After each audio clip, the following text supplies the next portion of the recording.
Here is an approximation of the summation by Claude Cross for the defense at the second trial. It lasted 5 hours. He was no Lloyd Paul Stryker. In my opinion, Cross did a totally competent job, but went into too many details that never finally came together into a coherent picture.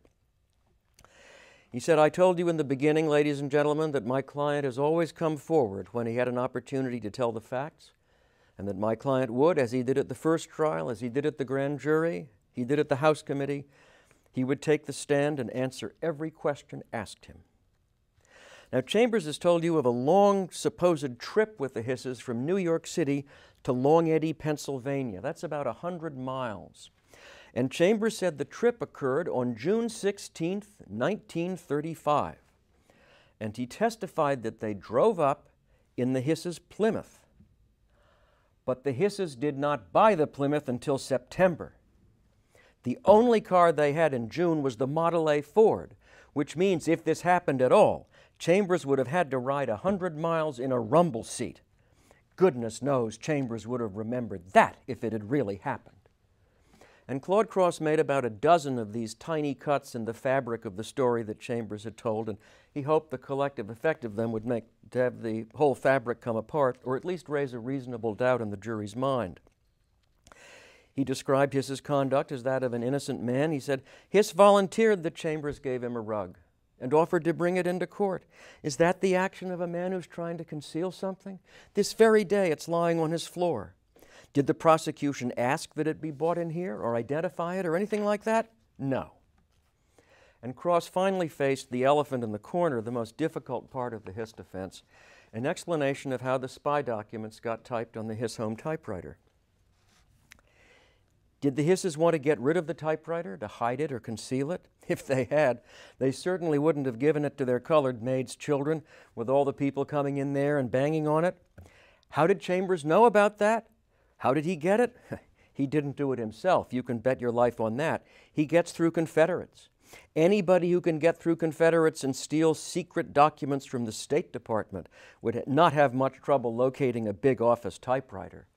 Now, I can suggest that there might be several ways. I can suggest a way that he could have easily found out. Suppose someone had called up or come over when he knew the Hisses weren't there and asked Clyde, saying they were a typewriter man and had come to repair the Woodstock typewriter. What would she have said? "Why, they've given it to my boys." He wouldn't have had much difficulty locating Clyde's place with that open house, the cellar there, the closet, with all the people coming and going, with the people living there and their friends and the dances and all. How easy. Chambers' motive to lie? The testimony is that he is a psychopathic personality. This might be helpful to you in trying to rationalize the action of Mr. Chambers, who did all these things as to which there's no dispute. The pumpkin papers, the withholding a number of the documents, the various lies that he's told, whether to you or the grand jury. The testimony is about the action of a man who's almost unexplainable. The hiding of papers in a pumpkin after he had them in his house. No reference to hiding the charter in the Charter Oak is comparable to that. Can you rationalize anyone deliberately writing the play for puppets and a lot of other things he did? Ladies and gentlemen, I think it not only proper for me to say that I believe, and fair for me to say that I believe in the innocence, the honesty, and innocence of my client, or I would not have spent the time here that I have. This case is going to you tomorrow afternoon, and I believe by your verdict that you will put the stamp of honesty and innocence upon Alger Hiss. I thank you. Prosecutor Murphy went last, and he emphasized what he called the immutable documents. Unlike Chambers, they don't change their story. Now, the first highlight in his summation was about all of Hiss's character witnesses.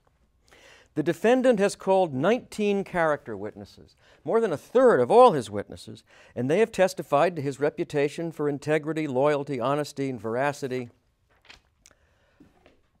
Ladies and gentlemen, what kind of reputation does a good spy have? Of course it must be good.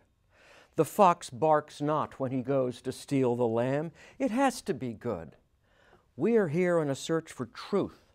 We're not concerned with reputations. Just think of how many good reputation witnesses could be called by some people. Benedict Arnold, a major general in our army, and he sold out West Point to the enemy. Before he did that, don't you think that Major General Benedict Arnold could have called George Washington? And Brutus, before he stabbed Caesar, don't you think he could have got up in front of the Roman Senate and called upon the great Augustus and said, "Tell them what a man I am"? And lastly, the devil himself. The devil was a fallen angel, and before he was thrown out of heaven, he was in the sight of God. He could have called upon the Almighty himself to testify for his reputation. Ladies and gentlemen, character witnesses belong to another era. This is the age of reason. This is the age of the common people, and what we want are facts. We are here, you are here, Judge Goddard is here to ascertain facts. We don't want gossip.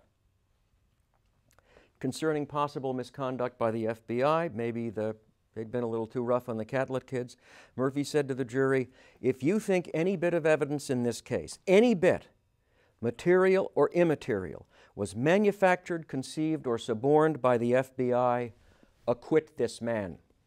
The FBI ought to be told you can't tamper with witnesses and evidence, if you believe that to be the fact. It's the thing to do today. Call the FBI conspirators. It sounds good. A lot of the press likes it. The intelligentsia likes it, loves it. And then Murphy moved on to Hiss's and Claude Cross's theory about how Chambers typed the spy documents on the Hiss typewriter. He says, now, let's get back to theory number 103 as to who did it. This is 103. And how was it proved? Well, you remember what Mr. Cross said. You start out with the fact that the Catletts had the typewriter, and here's the picture of their hall. You see how these things follow. The Catletts had it. Here's the hall where they used to keep it. There's the picture of the back entrance. You see the space there. People come in and out all the time. And then there's the den, and there are the dancers. Now, what Mr. Chambers said probably, now what Mr. Cross testified probably happened. Somebody, not Chambers, he's too smart. One of his conspirators, one of his confederates. Those are good names, conspirators, confederates. He went up to the Volta Place house and asked the innocent Clyde Catlett, "I'm the repairman. Where's the machine?" I can just see it now. It's terrific. You can have this guy coming with a Woodstock hat on, Woodstock repair, with a jumper, Woodstock, and he rings the bell and says to Mrs. Catlett, "I'm the repairman to fix the typewriter." And Clyde says, "Which one do you want? The Remington, the Royal, the L.C. Smith?" "No, we want the Woodstock." "Oh, that's over in my boy's house, over on P Street." And then in the next scene, in the middle of one of these dances, and we see Chambers sneaking in at night, mingling with the dancers, and then typing the stuff, holding the State Department documents in one hand. Oh, Mr. Cross, you've got to do better than that. Now, ladies and gentlemen, consider again these proofs. Take them with you into the jury room. Take the machine, the photographs, the instruments. What do they prove? They prove treason. And Alger Hiss is the traitor. And come back with the courage of your convictions and tell the world that our faith in the American jury system is well-founded. Well, if you'd voted the first time, I would ask you whether you'd vote differently the second time. Anything that you've heard in the last few videos that have changed your mind. The second jury began deliberating at 3:10 p.m. on January 20th, 1950. It asked to see the spy documents and returned with a verdict after lunch on January 21. It found Alger Hiss guilty on both counts. As the verdict was announced and the jury members said, "It is," or "I do," 24 times as they were polled, there was not another noise in the courtroom. Hiss's face paled, according to one journalist. His wife's right cheek twitched. Claude Cross went white. A younger member of the defense team wiped away tears. Hiss said that he was stunned, that he and his defense team had expected an acquittal. Now, Hiss later complained that Judge Goddard was prejudiced against him, but something that happened next makes me disbelieve that.